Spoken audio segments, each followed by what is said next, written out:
And then you get there and you realize, you know, that when you're in a new area like that, and everything that, in Texas, if I say I'm going to have to, I see something at 1,800 yards over there, I'm going to make a plan and I'm going to walk over there and get on it. It's nothing in my head for me to go, okay, here's my plan, let's go do it.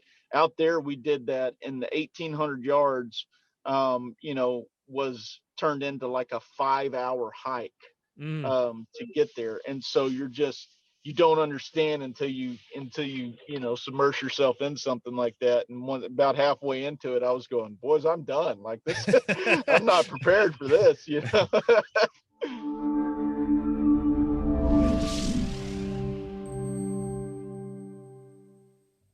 Hello, my friends, and welcome back to another episode of Land Stories Live with me, your host, Dave Deniston of Generation Family Properties, LLC, where our goal is to help hundreds of people just like you own land. And we would love to tell your land story. Well, today I have the honor of having a special guest with me. He loves the outdoors. He's had experience guiding people in hunting and fishing. And I know how many of us love to do that. They have their own YouTube channel showing why, where, and how we can hunt and fish and spearfish, as well as products we can use to get the job done, which he's actually invented something recently that we're going to talk a little bit about. I am so glad to have him on because I want to learn about all this stuff.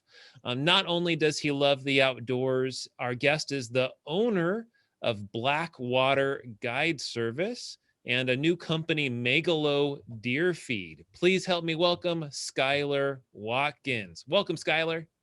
Thanks for having me, man. Appreciate it. Yeah, buddy. Glad to have you on. So tell us a little bit about you, my friend. Where are you from? And what do you do? Wife and I live outside of Waco, Texas. Dad still is a high school football coach. So I've lived everywhere in the state you could possibly live, with the exception of the Panhandle and El Paso. But other than that, I've been around the whole state. Texas and football, boy, that's like a religion down there. Anything crazy happen growing up with football? No, I mean, it was our life, from the time that I was born till the time I got out of high school. You know, live, sleep, breathe, everything is football. But once I got out of that, I kind of moved on, and I always had a passion for the outdoor industry, and I wanted to do something in hunting, and that was my goal, to figure out a way to make that happen. And 20 years later, I started doing this when I was about 14 as I guess what you would just call a pig skinner. I was below the guides. I was below a guide's hand pretty much, but I was just a little kid, 14 years old, and they would pay me about $40 a day. And guys would take other guys out hunting hogs on a hog hunting operation. And I'd be waiting when they got back to clean the pigs and package them up and put them in the meat locker for them. So that's how I started. And I just knew that I wanted to do something in the field, but to be able to do what I wanted to do in the field and make a living doing that. And so from that point forward till 20 years later now, we're making a good living and enjoying life doing exactly what we wanted to do. I love it. So growing up then, 14, you started working doing that. Was your dad taking you hunting, before that, when there wasn't football going on? I mean, I guess, I mean, I did a podcast of mine, a story on mine not too long ago of my first deer, and I got that when I was in the third grade. So I don't know how old you are then. I guess around 8 years old. And so I'd been hunting with my dad, and my uncles prior to that, but that was the first time that I actually got to go, on my own and harvest an animal. And so I did that from that point being, and being a land story show here. Just a backstory on that. My grandmother owned a little place in Utopia, Texas. It was 5 acres at the corner of Onion Creek and the Sabinal River, and it butted up to the Anchor Ranch. And if a guy, I do a lot of stuff with Onyx now, which is the mapping system. Yep. I'm sure you've heard of them. If a guy could get on Onyx and pick out the best 5 acres in all of the hill country to have to hunt, it would have been that spot. and my grandmother happened to own it. So I was extremely Nice. fortunate to have the perfect 5 acres, which you talk about hunting, and you hear people say, how much land do you need to hunt? And, if you said 5 acres, people would laugh you out of the conversation. But for me, in my story, that 5 acres was the precipice of everything that I Mm. built my goals and dreams on. And it was the perfect place. And not only me, I've taken, golly, handfuls of friends and family members and everybody else that had hunted that one little place, and just built a passion for what we do just off that small 5 acres. Is that something you want to own eventually yourself? Just with all the memories and I would love to. I did a big Facebook post on that one time. My grandmother passed away, I guess, about 9 years ago, and my dad and my uncle, his brother, they inherited the place. It you know it it's in a flood area, and so the house had some damage. It just wasn't ooh, something that they wanted to keep up with, but it was where all my memories were. That some of the memories they have of being kids there weren't as good as the memories I have as being a kid there. sure, sure. And so for them, it was easy enough. They had a guy, knocking the door down trying to buy it, and it was easy enough for them to let that go. And at that time in my life, I didn't have the money to make the purchase. However, if that guy will ever sell it back to me, I will buy it in a heartbeat. Man, you got to knock on his door, you Yeah. gotta. Oh, I've tried. We actually just recently, she had my whole life, she had a big stained glass picture uh, of Jesus at the garden, praying, and it hung up at the front of that house my whole life. And I went back anytime I'm in the area. I just, I call and make sure I get permission to go down there and drive and just check the place out and look at the river, because that's the same area we scattered her ashes and stuff after she Wow, passed. And wow. the past 2 times I went there, that stained glass picture of Jesus was still hanging up, and I thought about taking it, and then I was like, man, I can't do that because nobody's out there, and then I thought about leaving $100 bill with a note there and just taking it, and I couldn't do that. And then my uncle went out there, and the guy that actually owns the place, he doesn't live there, but he talked to him, and he said, oh yeah, I don't mind, y'all take that. So we got it back, and so Nice. that was a really cool moment. Actually, at our Christmas party, my uncle brought it over to my dad's house and said, here it is. And my dad fixed it up and restained the wood around it. And so Oh, it's back with us now. And that gives me a little peace of mind, at least. that's awesome. What a great story. What a great story, Yeah. man. Well, you've been doing this since you were like 8, and then you've grown up in the business, 14 years old, doing this stuff. So you got to tell me, think about a time back of maybe a hunting story you've heard or one you've experienced yourself. What's like the craziest thing you could think of? Maybe a time you were lost, or a time that one got away and you got it back. What can you think of to tell us about? Oh man, there's so many of them. I had one time where I didn't really know what I was doing, and we had some guys come back in, and I was just starting off, and they brought in, there's a group of guys from um, uh, outside of Arizona, I believe, and they ended up harvesting like 30 something pigs in one night. And there was, just me, and I believe there was another guy out there helping me. But, that's quite the task when you're fresh to the game and you got 30 pigs coming in and you got to take care of all of them, and you're not getting done till 1, 2 o'clock in the Oh morning, and all man. the food that's left to eat is cold. So you got that. But this past year, me and two buddies went on our first over the counter tag elk hunting experience out west. So we decided we were going to take a trip to Colorado. Um, had no idea what we were doing. Rented a little set of cabins that were really cool, old historic cabins. We went up there and just really got in over our heads, and so seeing that much snow, dealing with that type of weather. We slid a side by side, I mean, 30 feet, 30 or 30 yards down a hill, to the point where, you're looking at it. You always hear people say it almost happened, but within the next 10 yards, that thing's going from 10,200 feet to 6,500 feet.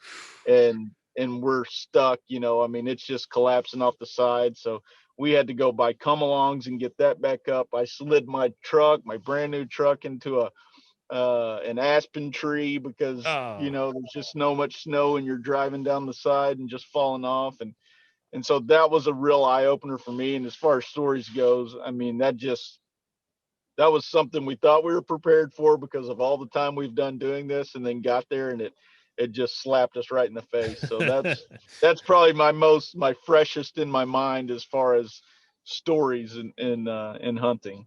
uh, you get humbled, right? Just when Oh, you big think you time. know it all, God comes back and brings you back down to earth. I didn't understand the vastness of that country. We were outside of Craig, Colorado. Hans Peak is actually where we were at. Hans Peak, Colorado. It's right up on the Colorado Wyoming border, and just like you're saying, you get out. Texas is big, and Yeah. Yeah. I've been all over Texas, and I've done everything Texas has to offer, and then you get there and you realize, you know, that when you're in a new area like that, and everything that, in Texas, if I say I'm going to have to, I see something at 1,800 yards over there, I'm going to make a plan and I'm going to walk over there and get on it. It's nothing in my head for me to go, okay, here's my plan, let's go do it. Out there, we did that, and the 1,800 yards, was turned into like a 5-hour hike Mm. to get there. And so you don't understand until you submerge yourself in something like that. And about halfway into it, I was going, boys, I'm done. Like this, I'm not prepared for this. Yeah, that's great. Well, so tell me about the business a little bit in terms of what you guys do. So obviously you've been guiding people for a while. What do you do with Blackwater? What's that like? And Yeah. So Blackwater, we're an outfitter. And so basically what we do is we get with landowners who are either wanting to lease property or wanting to bring business in on their property. So there's a lot of landowners that just want to outright lease property to make a flat fee, you know, sorry, to no, make you're a all good. flat fee off of the lease. And so when it comes to a situation like that, they're looking at their property and they may have whatever 5,000 acres, and they say they want $10 an acre. So we write them a check for $50,000, and then the property is ours for the hunting rights for a 1-year period. And we go in and I'll look at it and go, okay, we can harvest 20 whitetail bucks and this many whitetail does and this many pigs and this many turkeys. And then we bring our clients to do that. And then we also have landowners that are on contract basis where it could be somebody like yourself that invests in property or whatever, and you've got a nice ranch in Texas, you've got all these exotics and wildlife species on there. You're not in the hunting business, but that has to have value, and so you contact us, and we look through there and go, okay, David, we'll pay you this much for each axis and this much for each black buck and blah blah blah, and then we'll bring our clients in and run our operation in there, and then give you a return on your money that way. And so what Blackwater does is we've done a really good job with another partner of mine in a different company to work really hard on making um, Blackwater a very easy to find and highly sought after um, online presence for an outfitter. So I think it's 30 out of the 36 species we offer to hunt were either from number 1 to number 3 on the front page of Google. And so we're very easy to find. We have right now we're getting upwards of 4,000 hunting requests per month. Wow, Um, nice. and so it makes it easy for us to work with these landowners on this. And these guys are coming to our website and they're searching an axis hunt. They want to do an axis hunt in Texas, so they search that and we pop up and we list kind of what all the options we have, where the price points are, and what all's included. And then those guys, they'll pay us a deposit, usually of a couple $100, and our office manager Brandy will get the whole hunt scheduled for them. And then they show up on the day of their hunt, and one of our guides will start from that point forward. It's usually including lodging and meals and everything like that. And so we'll get their stuff into the lodge. We'll take them out and start hunting. If they harvest an animal, we clean it and cape it and quarter it and get it in ice chest for them, or take it to a Josh Gunther, who owns Rustic Reminders. We take it to him for taxidermy. And, he'll mount the animal to hang back in their trophy room. And then at nights, we're doing, kind of an entertainment deal where we're sitting around the campfire telling jokes, doing whatever, cooking the steaks for them and cleaning up the meals when it's all said and done. And so we've got it to where it's a really seamless process. That's been great for Blackwater because anybody can come to, but usually last year we were 87% repeat business from the year before. Nice. So once you get into Blackwater, you see that, hey, it's really seamless. It was easy for me to find these guys. Brandy in the office did a great job making me feel comfortable that I was spending my money with the right people. And then when you get to the ranch, our guides go through a 6-month training program before they're allowed to go out on their own. We pay our guides very well, so it's not an issue where you might have somebody cutting corners because they're not, you know what I mean? They're not being taken care of. These guys are being taken care of, and so they're doing things the right way. We also put a heavy emphasis on them on tips, because it is customary in our industry for a guy to come on a hunt and then tip just like you would tip a waitress.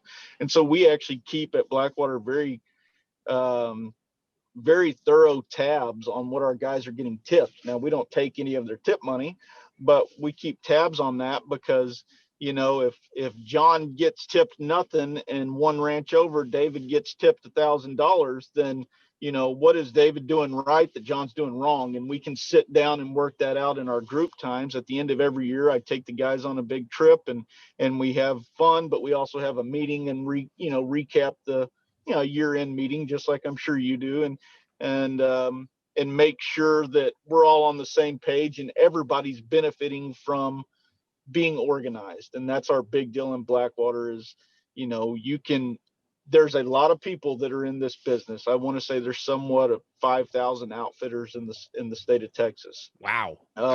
Yeah. And so a lot of it, is older guys that have been doing this their whole life. A lot of it is guys, that are just equally or as good as Blackwater at being organized and doing stuff. And then there's some guys that, they're fly by the seat of their pants, try to make a couple bucks and get out of there. And so what I learned was, because I've been in that situation before, when I first started, it was, how do I make 200 bucks? How do I make 300 bucks? What's the fastest way to get this in and put some money in my pocket? And I don't care, as long as I got money in my pocket, I don't care about the future or investing it or holding on to it. I just got to make it to the next day, Yeah. And then I learned from some very good mentors that were outside of the outfitting business, but still in the hunting business, like guys like Brooks Johnson, who owned Double Bull and stuff like that, that the more organized you are, the more streamlined your business is, where people can go,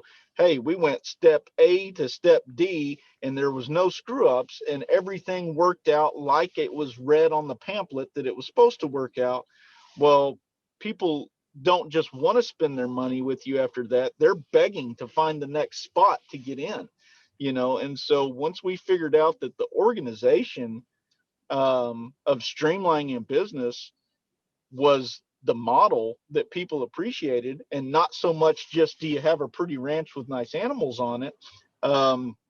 We started doing that, and then that led into all these other people that had the pretty ranches that we actually needed going, hey, you guys are organized and I can trust you, and you got your insurance, and come out here and use my place. And it's just been heaven sent ever since for something like that to happen for us. Well, congratulations, man. I mean, what a process. I'm sure that was no overnight success. I mean, I'm sure years of working out the logistics and years of mistakes to get stuff hammered out. I'd love to know, just thinking from the perspective of maybe some of our listeners that own land, Right.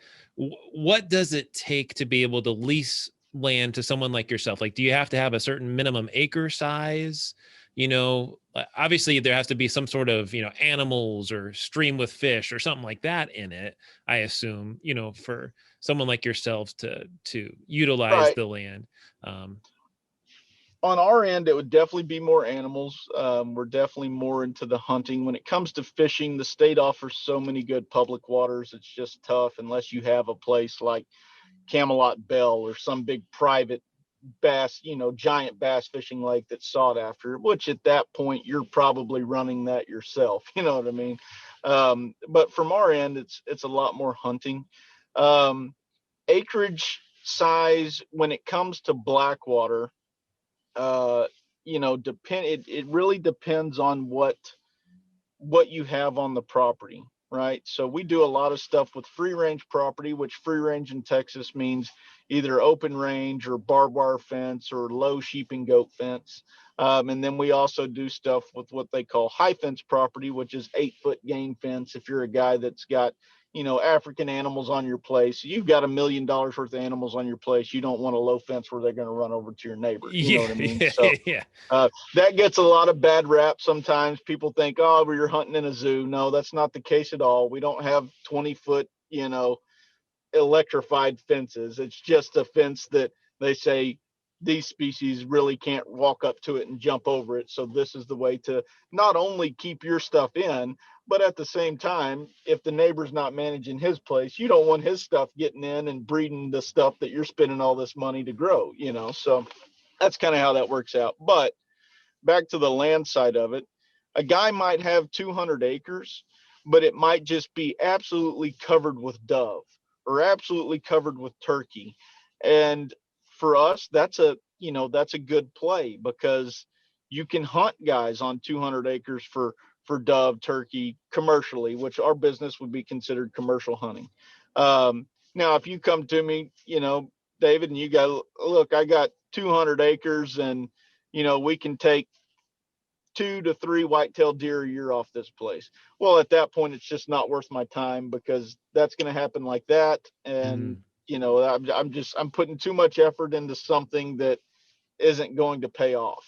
Um, if it's a high fence place, and let's say you got a 300-acre high fence place, but over the years you've just loaded it with axis deer, and you come to me and go, look, Sky, we can take 40 axis deer off this high fence 300 acres that I have, and I've got it set up to do that year after year after year. Well, okay, we're in business now. You know what I mean? So we can do that. So really, um, we get requests all the time, inquiries all the time from landowners. And so what we have is we have a little program that's like that where you're more than welcome to fill out a form on Blackwater and say, look, I've got this place.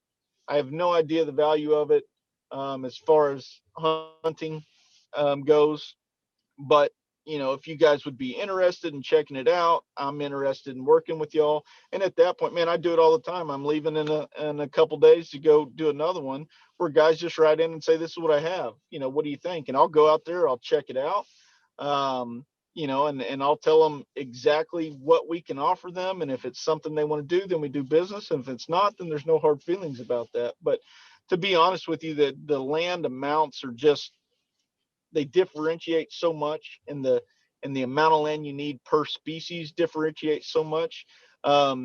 It doesn't, as long as you're at that couple hundred acres and up mark, if you have the right species on that place, we can work with you. Well, I was thinking, what about like if someone had a small acreage, like let's say 2 to 5, but it like borders BLM land or it's close to Right. BLM land? I would imagine that would be worthwhile to you, right? Because Yes. maybe they don't have a ton of land, but it's close to a place that Right. publicly you could go and hunt. I assume in that case it's not worth as much, but you could still work with someone who had that kind of situation. Right. And I think so what we learned too, and like I told you, I've started doing a little more Western stuff. Now, legalities and licensing and all that is different in each state, but we're always open to expanding wherever we need to. Um, but on a place like that, you almost hit a home run off of the BLM land because um, you're almost Airbnb-ing it from that point. You know what I mean? Right. Because I need access. Once I realized how hard it is to get access out there in some of those Western areas, I mean, you're looking at some of those places, you can drive an hour and a half before you hit your first hotel. And when you're looking at places that you've got to be there at sun up, and you can't leave till sundown, and then you're trying to get back and forth out there. That's a nightmare. Yeah. Or you've got situations where, as an outfitter, I'm going, okay, we don't have anywhere to stay, so I've got to get in, figure out a way to get into this piece of property over here. And we're going to have to horseback in there for 8 to 10 miles and take these guys and all this equipment in there. Now, if I find a guy that's butted up at the bottom of that has 2 to 5 acres, and I can lease that to put the horses or put the tents or put whatever and make that the starting point, yeah, you've got something right there. Nice. So keep that in mind, everybody. You don't have to have a 200-acre ranch, but it has to have good access or something special about it to make it work. Probably cleared at the minimum, a cleared area for someone like yourself to bring in stuff. Probably not HOA type property. It's got to be non-HOA, so you don't have to worry about a bunch of restrictions and stuff like that.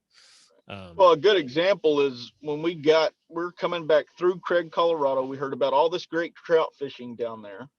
The river, I don't remember what river or stream it was, beautiful, crystal clear. It funneled right down the highway. And there's all these little, 1 acre, 2 acre home sites, little store shop or whatever that's all around there. It's actually headed towards Steamboat Springs from Han Village. There is nobody down there. It's all these no trespassing signs. Well, you can't get on that river anywhere to go down there and fish. So me and my buddies were talking too. We're like, man, if we own that 2 acres right there, you just put a sign up that it's whatever, $50, $100 to come in for the day, and here's your access point, and you go wherever you want once you're on the water. I said, man, that would be great for some of these. But of course, and I get it, you don't want your property torn up. But at the same time, if you can go out your back door and look at this awesome place that you have access to, and none of your people around you are willing to give access to, you're kind of sitting on a little gold mine right there. Yeah, man, for sure. Totally. Well, I'd love to know, in this last year, certainly on my mind is COVID. Right. I know in our business, it's just blown up because so many people are looking to get away. What's it been like for you, with your business?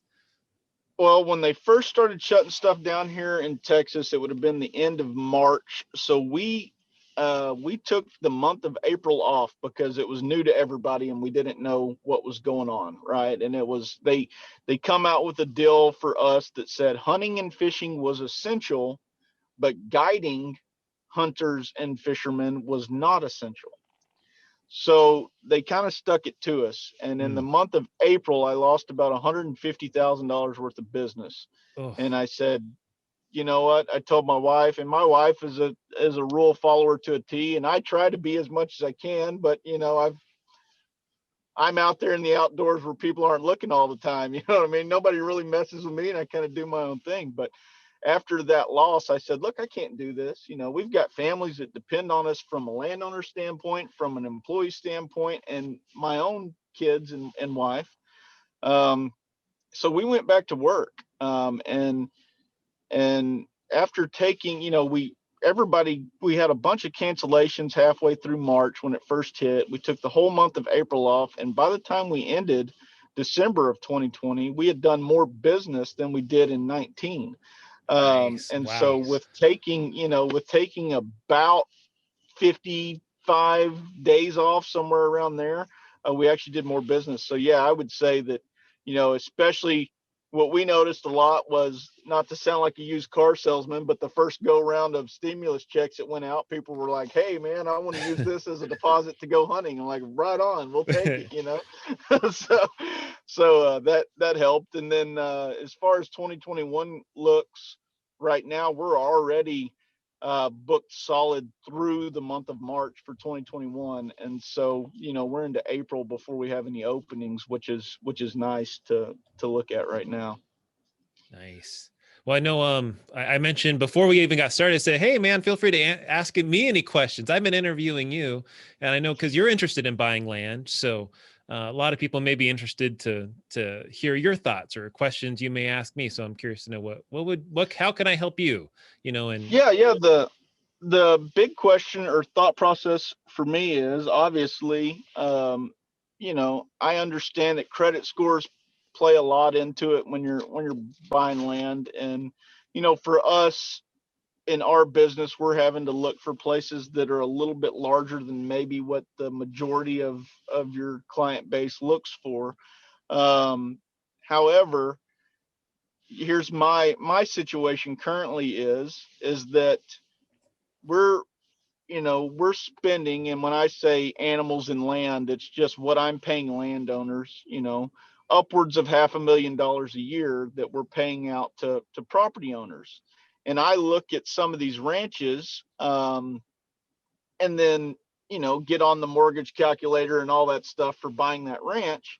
And I'm paying landowners almost 5 times a year what I would be paying a bank to own that property.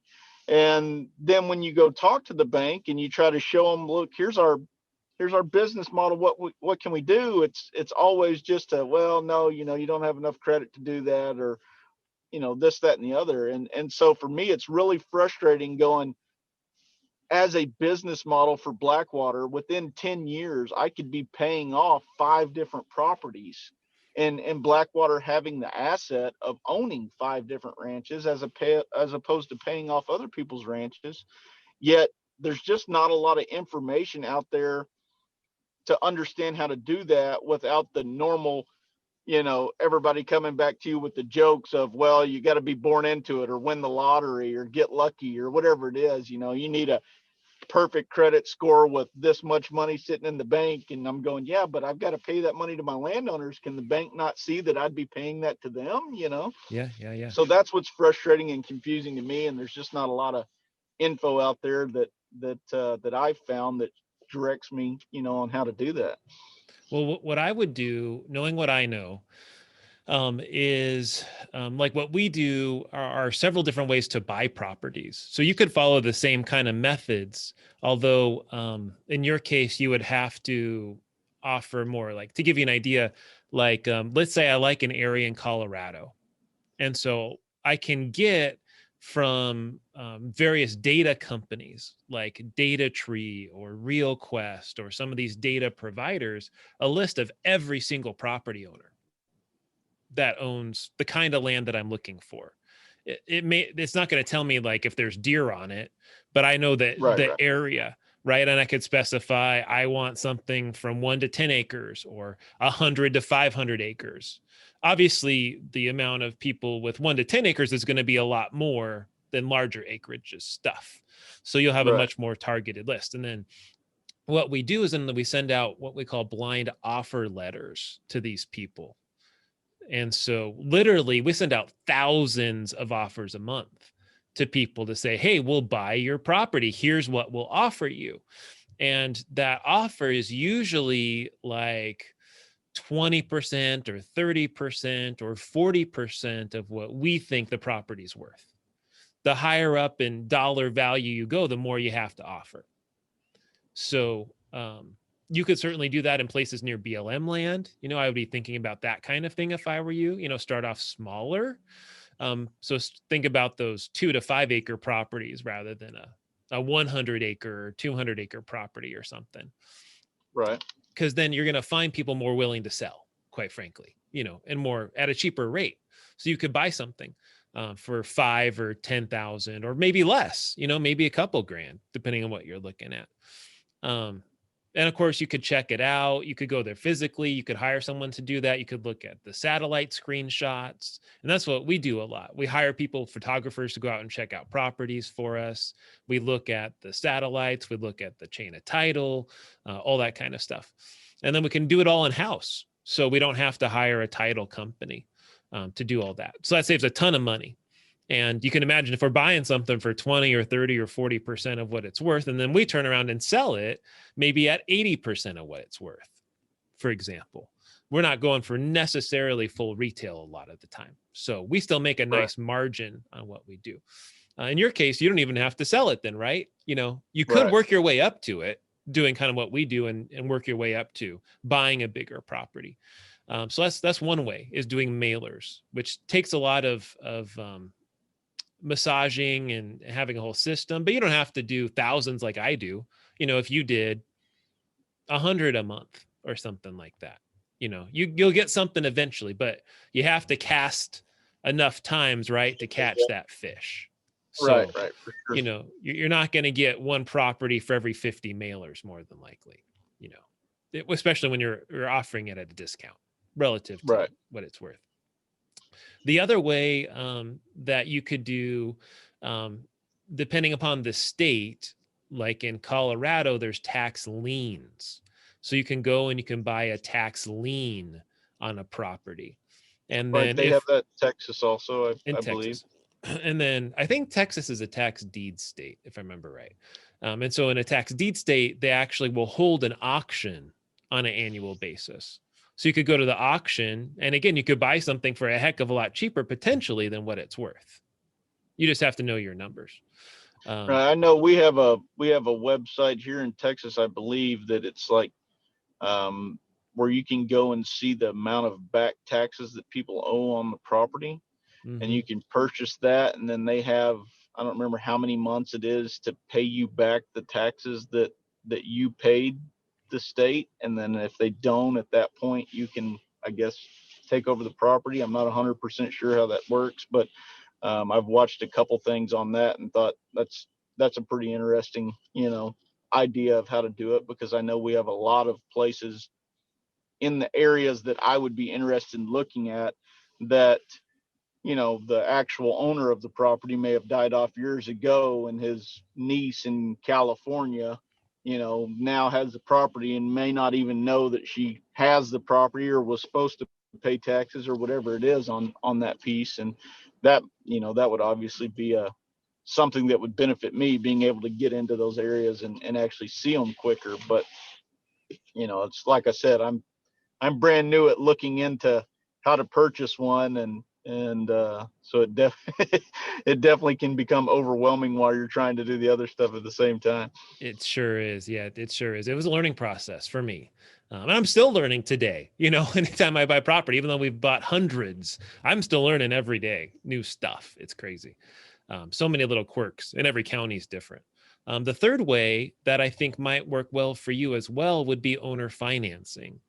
And this is what we provide to a lot of people that buy property from us. In a lot of cases, we're doing it on a smaller scale. We're not usually buying anything more than 40 acres, but you could do owner financing with some of these people that own the ranches. Hey, rather than think you might be interested in selling this some point, right?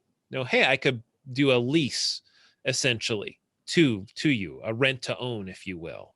So every month you're building equity into it.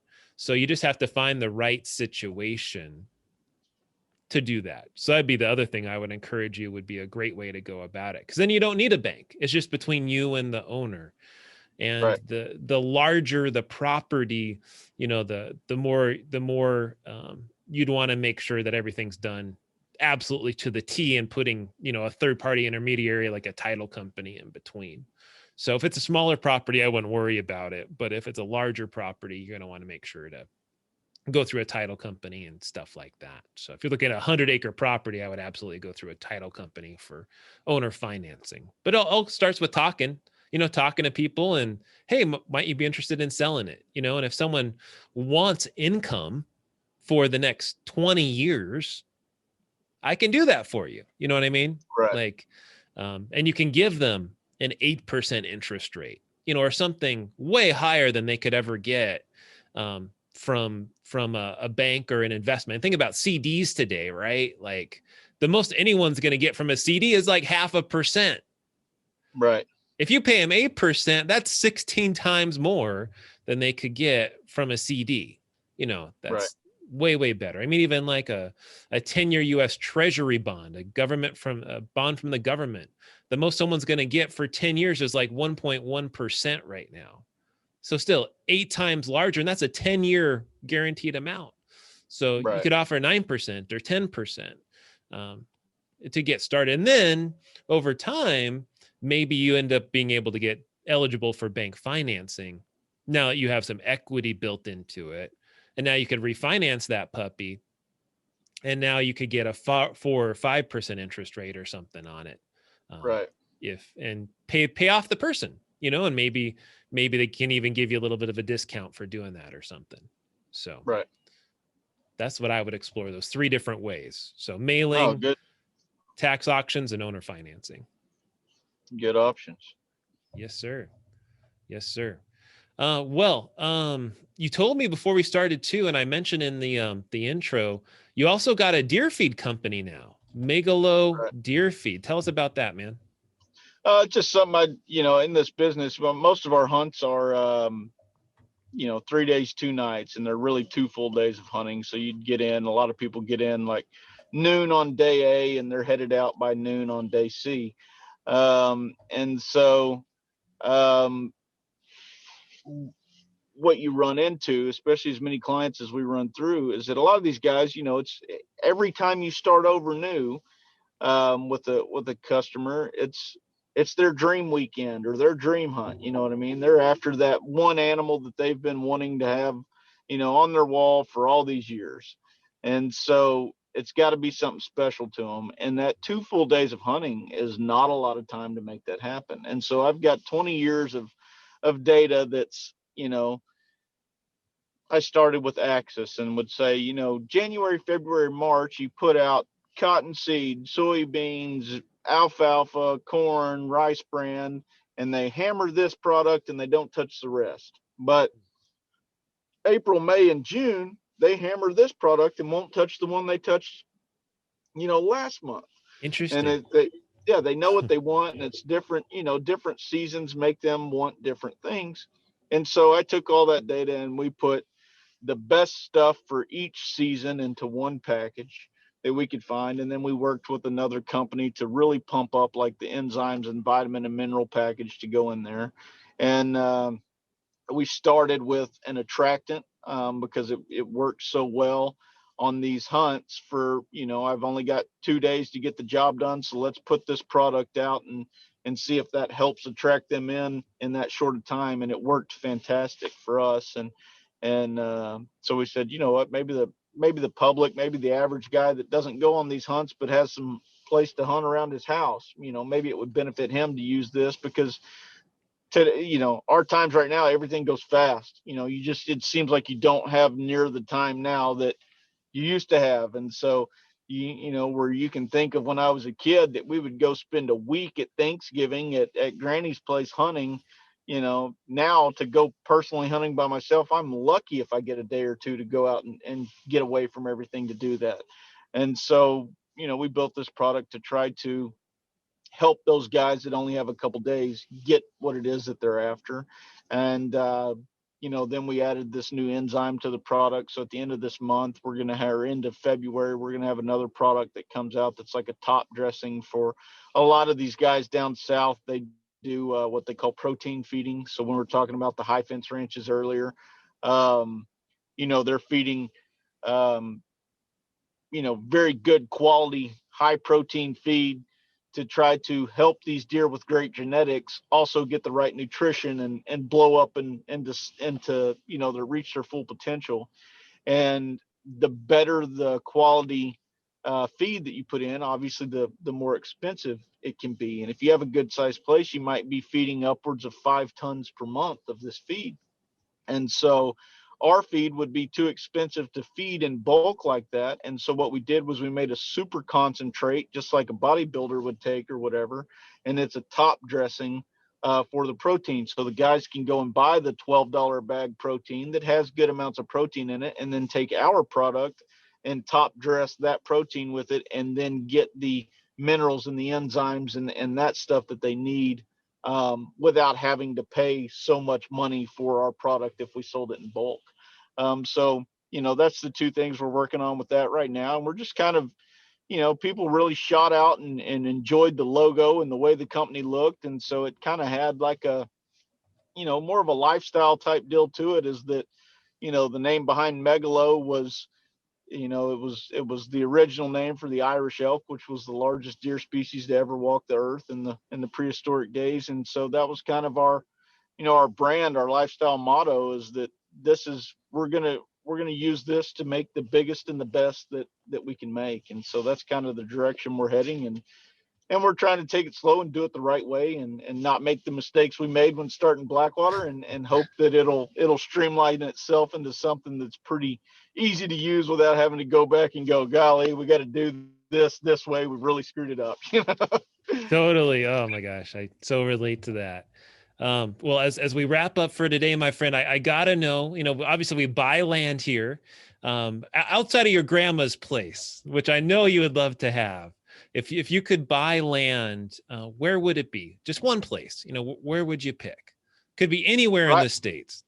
Right now, currently, I've had such a drive for this area because they've got nilgai down there, which is the world's second largest antelope species, and it is just driving me crazy because I just love hunting them so much, and the fishery is fantastic.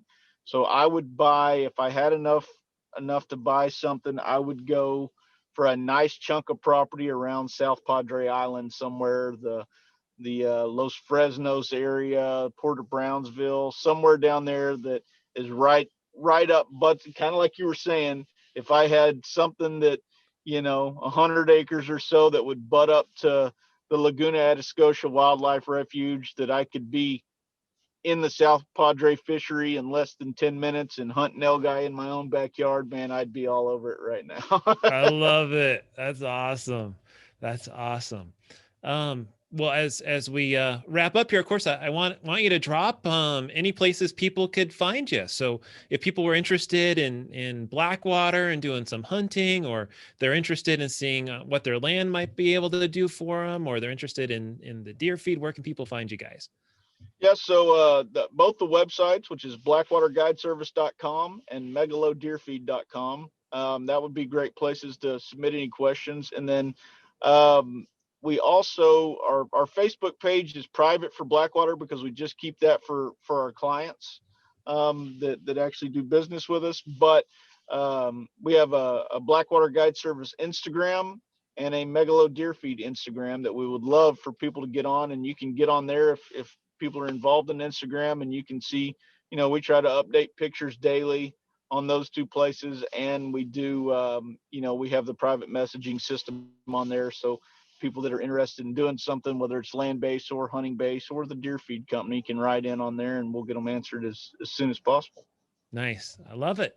I love it. And then just any final thoughts, sir, you want to share with us as we no, man, I sure appreciate you having me on. This has been fun. It was, like I said, I came into it blind, not knowing what to expect, and I had a blast, and look forward to watching you guys more and looking more into it. And I'm going to definitely stay in touch with you on this journey to try to acquire our own property, and hopefully we can do this again one day and talk about how it went from this podcast to us actually owning one. So that I love it. Fantastic.